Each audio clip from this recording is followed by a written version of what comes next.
بھئی حضور سے پیار کا دعویٰ کرنے والا ایک تو کوئی بولے کہ میں کھڑا ہوں میدان میں، خدا را شریعت اسلامیہ کے ساتھ اپنے آپ کو وابستہ کریں اور شریعت آپ کے لیے آسان کر دے گی زندگی گزارنا۔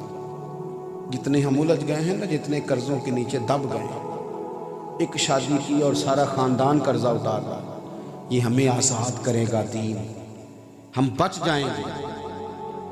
اور آج کی اس تقریب میں جہاں میں آپ کو لانا چاہتا تھا وہاں میں لے آیا۔ اب بات میں نے سمیٹ دینی ہے تھوڑی دیر میں، آپ میری بات پر توجہ کریں گے۔ ایک بات اور اپنی زندگی میں سمجھیں، یہ جو دین اسلام ہے نا، اس کا بہت سارا کام ابھی دنیا میں ہونا باقی ہے، بہت سارا، وہ سارا سرکار کے کرم سے ہی ہوگا۔ اور جب حضور کے غلام وہ کام کریں گے تو نبی کریم کی مدد شامل حال ہوگی، اللہ کا فضل۔ 4.5 ارب کافر ہے جس کو دین کا پیغام دینا ہے، جنہیں غلط گائیڈ کیا گیا اسلام کے بارے میں۔ مسلمانوں کے اندر چند فیصد لوگ ہیں جو قرآن پاک ٹھیک پڑھ سکتے ہیں، بڑا چھوٹا سا طبقہ ہے جنہیں دین کے مسئلے آتے ہیں۔ میں اکثر کہتا ہوں کہ شادی سے پہلے اتنے دن پہلے فرنیچر کا آرڈر دیتے ہو، اتنے دن پہلے شیروانی کا آرڈر دیتے ہو، اگر 2 گھنٹے بچے اور بچی کو بٹھاؤ نا کسی دین جاننے والے عالم اور معلمہ کے پاس، تو نکاح طلاق کے مسئلے سیکھ لیں۔ 100 میں سے 95 لوگ تینوں طلاقیں اکٹھی دے کے آ جاتے ہیں، پھر کہتے ہیں جناب آپ بتائیں حل کیا کرنا ہے۔ او بھائی، اگر انہیں 2 گھنٹے ملیں یہ دین سیکھیں۔ میں آپ کو ذمہ داری سے کہتا ہوں، اگر دین سیکھو گے نا تو چسکا صرف شعروں میں نہیں، اچھی آوازوں میں صرف سرور نہیں۔ حضور کی ایک حدیث ہے جو بندے کو وجد میں مبتلا کر دیتی ہے۔ آپ کی روح سکون پاتی ہے جب سرور کائنات کی باتیں سنتے ہیں۔ ہم نے یہ سمجھ لیا ہے کہ شاید یہ جو باب ہے، یہ والا جو باب ہے، یہ صرف اس طرح کی تعلیم و تربیت ہے جس میں معاذ اللہ ہمارے لیے اس طرح ذائقہ نہیں، نقل کفر نباشت۔ او خدا کے بندو، اس کو ذوق سے لو، دین کو ذوق سے لو۔ ایک بات آپ کو یوں لگے گا کہ جیسے دستور حیات بن گئی، ایک بات نبی پاک اس کو قبول کریں اور اس کے ابلاغ کے لیے، اسے آگے پھیلانے کے لیے، پہلے حاصل کریں پھر پھیلانے کے لیے منظم جد و جہد۔ ہمارے ہاں اگر کوئی ادارہ بنتا ہے تو وہ بھی روایتی سا بن جاتا ہے، بس ٹھیک ہے چل رہا ہے کام۔ مدرسے میں کیا حال ہے جی؟ سب ٹھیک ہے؟ بچوں کا کھانا کس طرح کا ہے؟ بس جی الحمدللہ۔ وہ صدر صاحب کہہ رہے ہیں جی اللہ کا شکر ہے جی، توکل ہے جی، رات کو دال پکتی ہے۔ تو وہ اس طرح کی ہوتی ہے کہ صبح بھی اس میں تھوڑا سا پانی ڈال کے بچے وہی کھا لیتے ہیں۔ کیا اب کوئی گاؤں ایسا رہ گیا جس میں لوگ برگر نہ کھاتے ہوں؟ کوئی دور دراز علاقہ ایسا رہ گیا جس میں شوارما اور پیزا نہ پہنچتا ہو؟ مدرسے کے بچے نہیں کھا سکتے یہ؟ بولیے کس مفتی نے کہا نہیں کھا سکتے؟ کیوں نہیں لا کے دیتے مفت میں انہیں؟ میں نے اپنے مدرسے میں ان سے کہا، ناظم صاحب سے میں نے کہا 15 دن کے بعد آپ فاسٹ فوڈ کا بندوبست کریں ان کے لیے۔ تو ایک صاحب کہنے لگے جناب حضرت صاحب وہ تے ساڈے ورگے دنیا داراں دے بال کھان، انہاں نوں بھی تسی معدے خراب کرانے والی خوراک دین لگے ہو، کوئی حد ہے؟ ان کو آپ بتائیں کہ یہ چیزیں ٹھیک نہیں۔ میں کہ تہاڈا سکا پتر ہے، تسی دسنے وچ کامیاب ہو گئے ہو؟ اب کیا بات کرتے ہیں؟ خواہشات کو دین کچلتا نہیں، انہیں صحیح رستہ دیتا ہے۔ دین کہتے ہیں جو چیزیں جائز ہیں اس رستے سے ہو کے آؤ، خواہشات کو کچلو نا۔ ہم نے دین کا اگر کبھی کام کیا بھی ہے، اگر پیغام حق مثلا دین کی دعوت دیتے ہیں ہم کسی کو، تو کس طرح نماز کی دعوت دیتے ہیں؟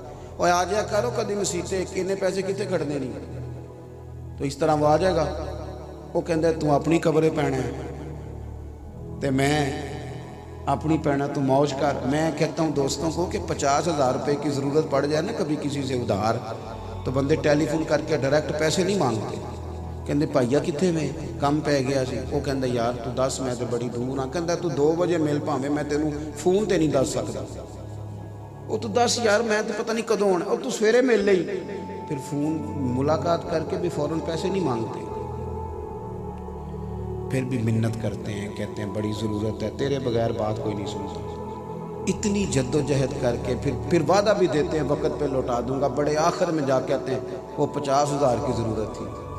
اپنے حق میں قائل کرنا ہو تو ساری باتیں آتی ہیں، اور اگر رب رسول کے حق میں قائل کرنا ہو، دین کی دعوت کو اس کو منظم کر کے، اس میں خلوص پیدا کر کے، اس کو سونا کر کے، اور اداروں کو بڑا اعلیٰ قسم کا منج دے کے، اس میں خوبصورتی لا کے، یعنی اساتذہ کا بھی حق ہے، مدارس کے اساتذہ کا بھی، وہ اچھا لباس پہنے، وہ اچھی جگہ پر بیٹھیں، وہ اچھا کھانا کھائیں۔ جو آپ کا بھی امام ہے، آپ کہتے ہیں نا پیچھے اسے، تو آپ کا امام ہے نا، تو اگر امام کے اور مقتدی کے کپڑے چلیں اس کے اچھے نہیں تو ایک جیسے ہو جائیں تو کوئی حرج ہے؟ لیکن وہ تو سارا محلہ تفتیش کرتا ہے کہ یہ موٹر سائیکل کتوں لے لیں، یہ کیا مطلب چکر چل گیا، اس نے موٹر سائیکل خرید لی ہے۔ تھوڑا سا دین کے معاملات کو ہم نے منظم کرنا ہے، اور وہ سارے ذرائع آپ دیکھیں، یہ ہمارا حالانکہ کوئی بہت اچھا نظام نہیں ہے ملک کا نظام تعلیم، لیکن اس کے اندر کتنے اخراجات ہیں، اساتذہ کے علاوہ آپ ملازمین گنے تو گن نہیں سکتے۔ تو ہم جس نظام کو لے کر چل رہے ہیں، اللہ کے فضل سے بڑا کام ہو رہا ہے، لیکن اس کو منظم کریں، اس میں درد پیدا کریں، اس میں شوق پیدا کریں۔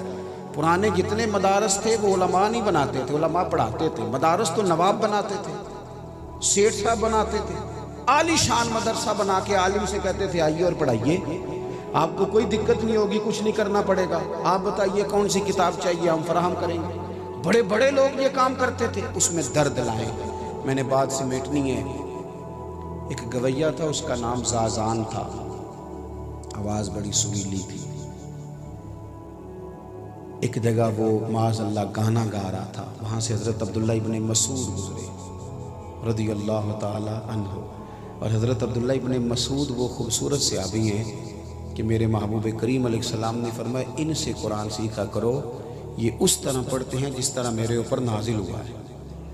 اتنا خوبصورت آدمی حضرت عبداللہ ابن مسعود وہاں سے گزرے تو وہ گویہ گانا گا رہا تھا، آپ کے کانوں سے آواز ٹکرائی، ٹھہر گئے، رک گئے۔ درد ہے نا دین کا اندر، لوگ نمازی ہو جائیں، لوگوں کا قرآن پاک ٹھیک ہو جائے، مدارس بن جائیں، مسجدیں بن جائیں، لوگ مذہب کی طرف مائل ہو جائیں، یہ شوق ہے، درد ہے۔ یہ بھی اسی رشتے کی عکاسی ہے جو نبی کا امتی کے ساتھ ہے، دین سے بھی اتنا ہی گہرا رشتہ ہے۔ حضرت عبداللہ ابن مسعود رضی اللہ تعالیٰ عنہ رک گئے اور ٹھنڈی آہ بھری، اور جملے کس طرح کے ترتیب پائے، فرمانے لگے کتنی سونی آواز ہے، کاش یہ قرآن پاک پڑھتا، کتنی سونی آواز ہے۔ یہ اس طرح کا درد اگر دعا بن جائے نا کسی کے لیے تو بڑے جوانوں کا کام بن جائے، بڑے سارا اللہ تعالیٰ رحم فرمائے اور قبول ہو جائیں یہ جملے، کہا کتنا درد ہے۔ آپ نے یہ بات کی اور بات کر کے آگے تشریف لے گئے، وہ ان کا پروگرام ختم ہوا، وہ گویہ باہر آیا، ایک شخص نے اسے روک کے کہا سن آج پتہ کیا ہوا ہے؟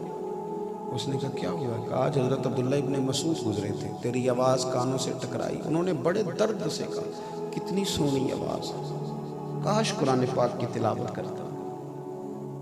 کہنے لگا اے سچ بتاؤ، انہوں نے میرے بارے میں کہا، میرے جیسے شخص کے بارے میں، صحابی رسول نے اتنی بڑی بات، میں کہاں اور وہ کہاں، میرے بارے میں کہا ہے؟ کھول کے رویا، نے کہا ہاں کہا بھی ہے اور بڑے درد سے کہا ہے۔ دیکھو وہ درد جب ہو تو وہ کہاں کہاں، کوئی بیٹھا ہوا مجھے دور دعا دیتا ہے، میں ڈوبتا ہوں سمندر اچھال دیتا ہے۔